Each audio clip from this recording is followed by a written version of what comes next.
안녕하세요. 정보가 세상을 바꾼다의 인포뱅크입니다. 이번에 전해드릴 내용은 트럼프 캠프 기지개, 조지아주 전면 수개표 재검표 결정, 펜실베니아 법원 마감 시한 변경은 부당에 대해서 한번 알아보겠습니다. 여러분의 구독과 좋아요는 저에게 많은 도움이 되오니 구독과 좋아요 많이 눌러주시기 바랍니다. 그러면 한번 시작을 해보겠습니다. 지금 조지아주에서 전면적으로 수개표 재검표를 결정을 했다라는 내용을 가지고 한번 시작을 해보겠는데, 이번에 조지아주가 전면 재검표를 나서기로 했어요. 물론 지금 트럼프가 지금 진 것으로 나와 있죠. 조지아주에.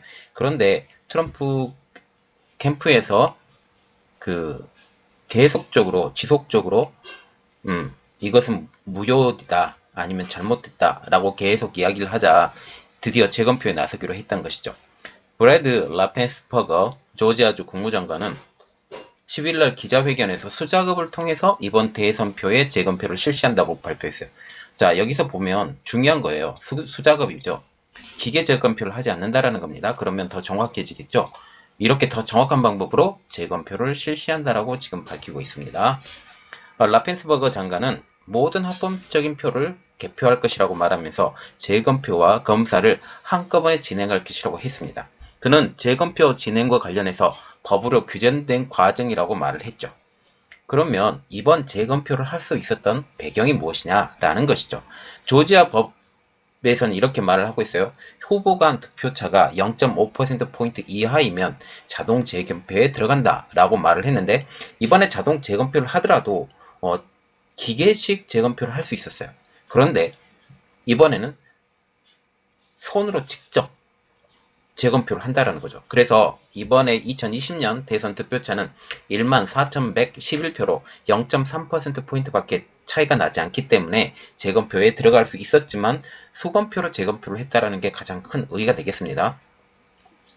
그러면 수검표로 인한 재검표는 어떻게 되느냐, 그 의의를 한번 보면 이번에 불거진 유권자 사기 그리고 부정행위 의혹 때문이죠. 수검표로 하면 기계식으로 돌리지 않기 때문에 강제적으로 바뀌지 않는 이상 이것을 더 정확하게 할 수가 있어요. 이번 재검표를 통해서 승표 결과가 다시 잘못 이전과 바뀌어서 나올지라도 패자 측이 다시 원하면 기계를 통한 재검표도 다시 할 수 있다라고 지금 말을 하고 있죠. 이번 조지아주의 수검표를 통한 재검표의 가장 큰 원인, 그 원인은 조지아주의 수도인 애틀란타 풀턴 카운티에서 불거진 개표 과정의 불투명 때문이었습니다. 이것이 중요한데요. 민주당 지지 성향이 높은 곳이었어요. 공화당에서는 이곳에서 개표 과정이 불투명하다고 계속 주장을 하고 있죠. 풀턴 카운티 선관위가 언론과 공화당 참관인들에게 대선일 오후 10시 30분까지만 개표소를 운영한다고 하고, 공화당 참관인들이 철수하자마자 다음날 오전 1시까지 몰래 개표 작업을 진행했다고 주장을 하고 있어요. 그러면 10시 30분이죠? 10시 30분. 여기에 2시간 반. 네, 2시간 반이죠. 여기가 10시 30분 저녁이니까요. 그리고 1시까지 2시간 반 동안 몰래 재검표를 했다라는 지금 이 내용이죠. 이 시간 동안에 어떤 일이 우리가 벌어진지 모르니 이것을 우리가 확인을 해봐야 되겠다라고 말을 한다라는 거죠. 이는 관련법 위반이라고 주장하는 가운데 공화당 상원의원도 이 같은 일에 대하여 선거 투명성이 결여했고 관리가 부족했고 이것에 대해서 지적을 하면서 주 국무장관이었던 라펜스퍼거의 사퇴까지 요구하는 상황까지 나오게 된다는 거죠. 이에 라펜스퍼거 주 국무장관은 사퇴는 거부를 했어요. 앞서 지난 4일에 트럼프 대통령은 합법적 투표만 집계가 된다면 내가 조지아주에서 승리할 것이라고 지금 주장을 하고 있는 상태이죠. 지금 조지아주를 압박하는 트럼프 캠프예요. 이 조지아주가 정말 중요한 내용이 뭐냐면 여기가 상원 의원 2명이 뽑히는 자리예요. 아직 누가 뽑힌지는 아직 발표가 안 났습니다. 여기서 상원 의원 1명만 더 뽑히게 되면 어떻게 되냐면 상원 의원을 공화당에서 우선 지배하게 돼요. 여기서는 필수적으로 이겨야 되고, 그리고 상원 의원 1명이 더 뽑혀져야 되는 입장입니다. 이렇게 됨으로써 상원을 무조건 민주당이 아닌 공화당에서 지배를 해야 되고, 그리고 하원 의원에서도 지금 공화당의 약진이 조금 드러나는데, 이전에 하원 의원도 민주당 판이었었잖아요. 그런데 그 민주당의 분석표가 지금 떨어져 가고 있죠. 결국은 이 선거는 졌다라고 지금 말이 나오기도 했던 것이 이런 이유 때문입니다. 그래서 이번에 정확하게 말하면 질 선거인데 지금 이렇게 됐다라는 이런 말도 나오고 있죠. 이렇게 조지아주가 이걸 허용을 하게 되면서 어떻게 됐냐? 유권자의 사기 공세를 지금 높이고 있어요. 11일 날 트럼프 캠프는 조지아주에서 이미 사망한 시민들이 유권자 명단에 오르거나 이번 대선 때 투표한 것으로 기록된 사례를 제시하고 있어요. 그 애가 한 세 가지를 보여드릴 텐데, 드브라진 크리에스티아님. 자, 이분은 2019년도 5월달에 사망을 했고요. 지난달 5일날에 유권자 명단이 등록이 됐어요.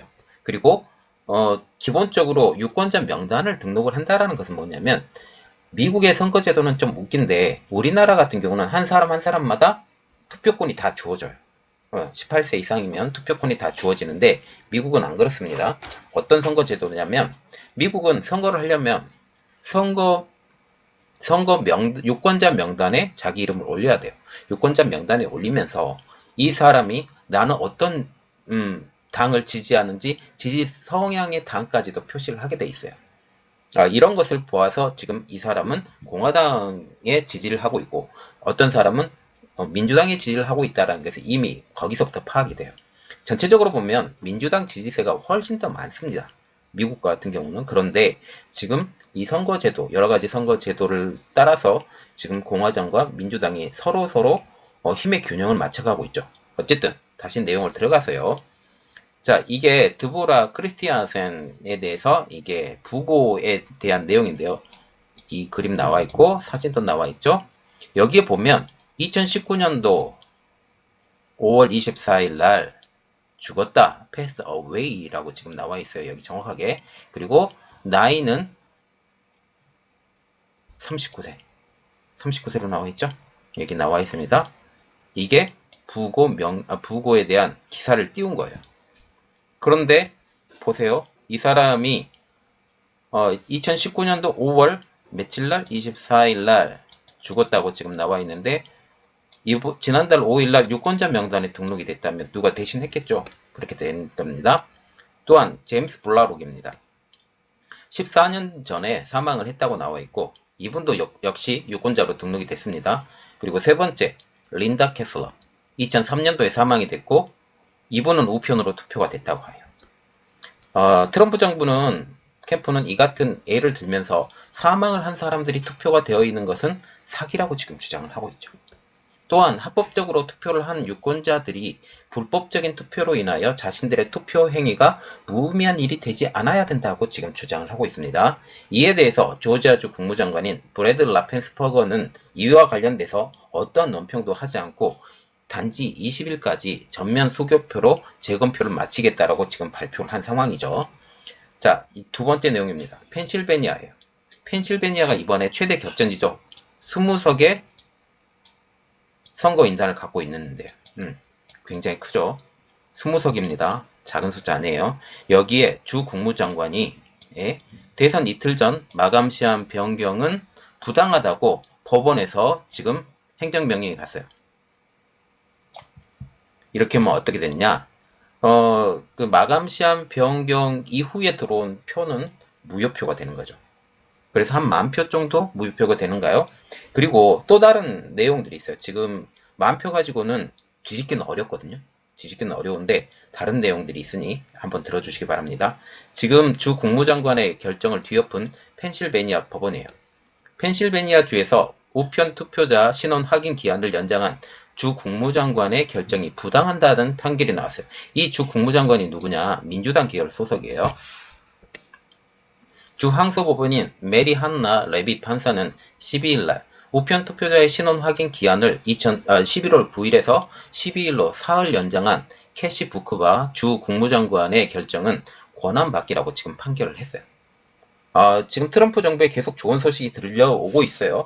뭐 계속적으로 안 된다 그런 이야기가 나왔지만, 그래서 이 법원의 결정으로 인해서 추가 연장 기간 10일부터 11일, 12일 사이에 확인된 표를 최종 집계해서 이제는 제외시키도록 명령을 했습니다. 그래서 펜실베니아 공화당은 11월 6일 연방대법원에 선거 이후에 도착한 우표 분리를 주 총무처 장관에게 명령해달라고 요청을 이미 해놓은 상황이죠. 이와 관련해서 캐시 브루크마 펜실베니아 주 총무처 장관은 공화당이 제기한 소송 결과와 관계없이 개표를 시작하는 단계에서 3일 이후에 우표 투표를 분리해 놓은 상황이라고 전해지고 있습니다. 자, 지금 보시면 자 10일, 11일, 12일 이때 온 투표 용지는 따로 분리해서 지금 처리를 해놓은 상황이에요. 그래서 이 배경을 한번 좀 봐야 되는데 펜실베니아주에서 국무장관이 3일 동안 더 연장했던 그 내용을 조금 확인하고 넘어가겠습니다. 자, 아까도 말씀드렸죠. 펜실베니아주의 부크마 국무장관은 현재 민주당 소속이에요. 이 민주당 소속이 이번 대선에 이틀 앞둔 지난 1일에 우편 투표자 신원 확인 기한을 9일 연장해서 11월 12일로 늦춘 상태예요.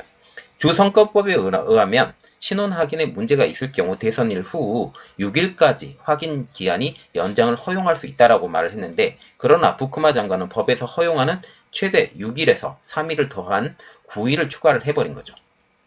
그리고 이 펜실베니아 주 대법원이 배송 지연을 우려해 우편 마감 기한을 대선 후 사흘 후인 1월 6일로 늦추자 그 내용을 바로 더 연장을 시켜버린 거죠.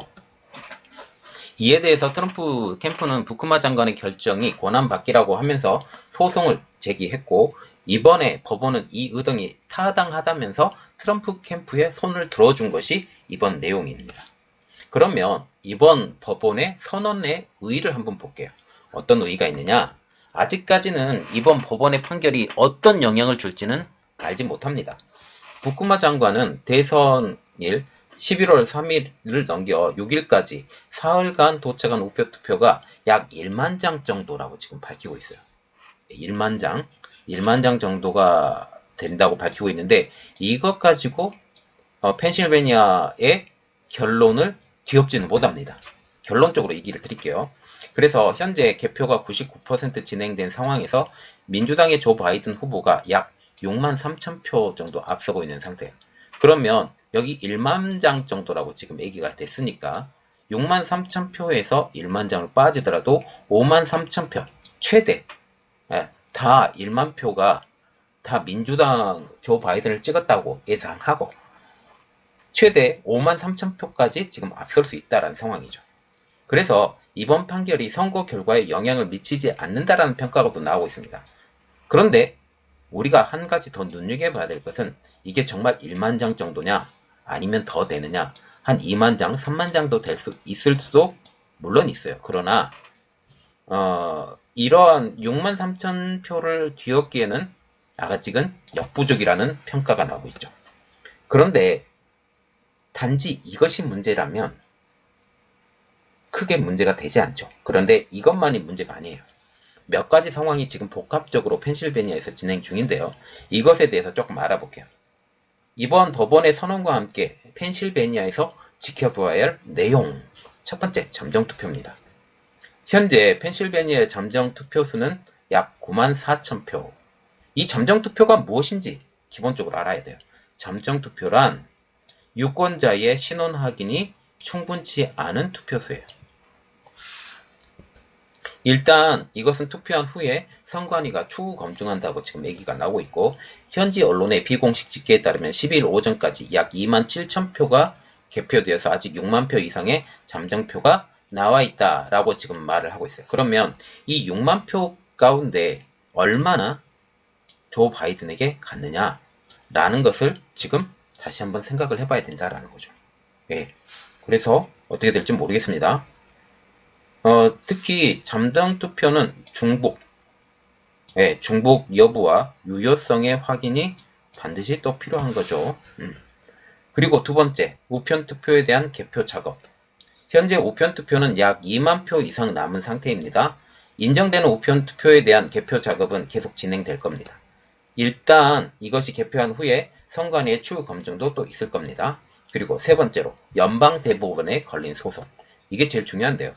현재 공화당은 대선일까지 도착한 우편 투표만 유효 투표로 인정해달라고 소송을 제기해 놓은 상황이에요. 그러면 3일이 더 깎여요. 3일이 더 깎여서 이때 얼마나 더 큰 표차로 나올 수 있는지 알아봐면 되겠습니다. 현재 대통령 선거는 11월 3일에 시행되었죠. 즉 11월 3일까지 도착한 우편 투표만 유효 투표로 인정해 달라는 것입니다.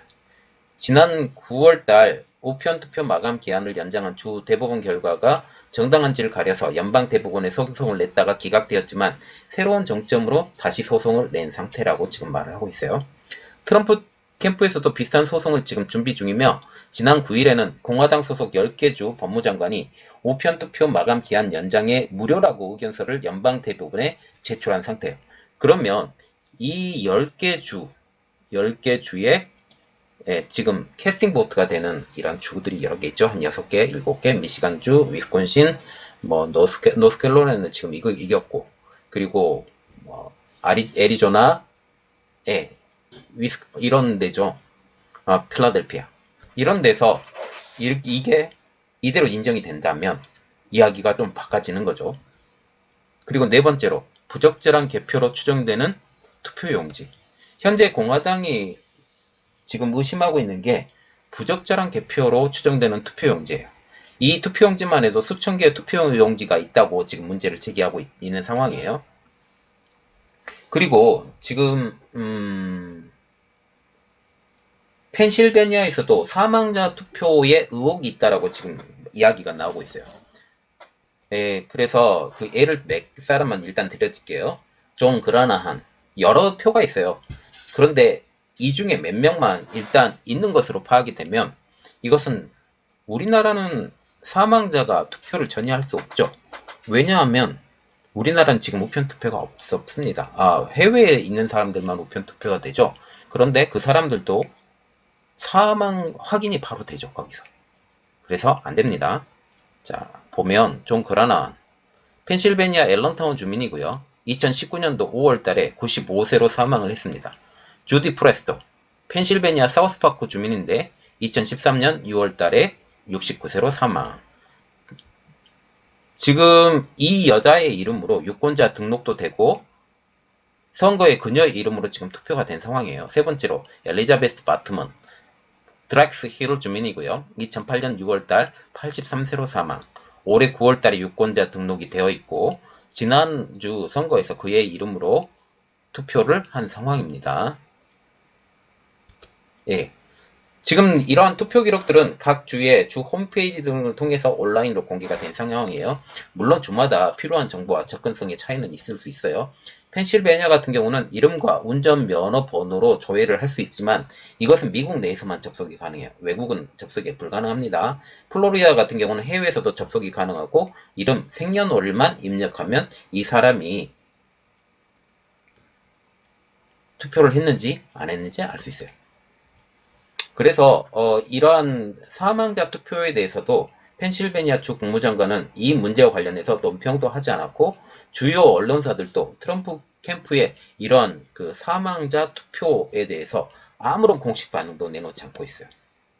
미 주요 언론은 펜실베니아, 조지아에서 조 바이든 후보의 승리를 지금 선언을 해놓은 상태이죠. 많이 보겠습니다. 그런데 지금 현재 이 상황을 보면 우리가 생각을 해야 될 게 뭐냐면 부정은 분명히 이루어졌다. 부정은 분명히 이루어졌는데 이것을 트럼프 캠프가 끝까지 견디고 나갈 수 있느냐, 끝까지 견디면서 나가지 못하느냐, 그 상황인 것 같아요. 그래서 트럼프 캠프에서는 끝까지 견디고 나갈 것 같고요. 그리고 이것이 꼭 트럼프의 당선을 뜻하는 것은 아닙니다. 당선을 뜻하는 건 아니지만 가능성이 점점 더 높아져 간다라는 거죠. 그래서 이 상황이 끝날 때까지 한번 지켜보고 더 새로운 뉴스 매번 나올 때마다 올려는 드리고 싶었지만 너무 제가 설레발을 끼치는 것 같아서 안 올려드렸는데 나오게 되면 조금씩이라도 취합해서 여러분들에게 알려드리도록 노력하겠습니다. 이번 내용은 여기까지였고요. 저희 내용이 여러분들에게 도움이 되셨다고 생각을 하시면 구독과 좋아요 그리고 알림 설정까지 부탁드리겠습니다. 감사합니다.